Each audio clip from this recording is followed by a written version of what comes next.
You ask Tiger to solve. This deals with linear equations with one unknown. The final result is x equals 14. Let's solve it step by step. Group all constants on the right side of the equation. Subtract 2 from both sides. Simplify the arithmetic.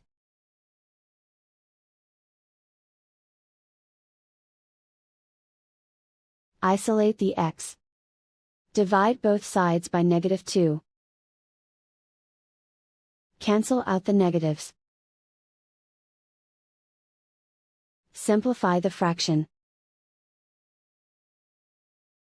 Cancel out the negatives. Find the greatest common factor of the numerator and denominator. Factor out and cancel the greatest common factor. And so the final result is x equals 14.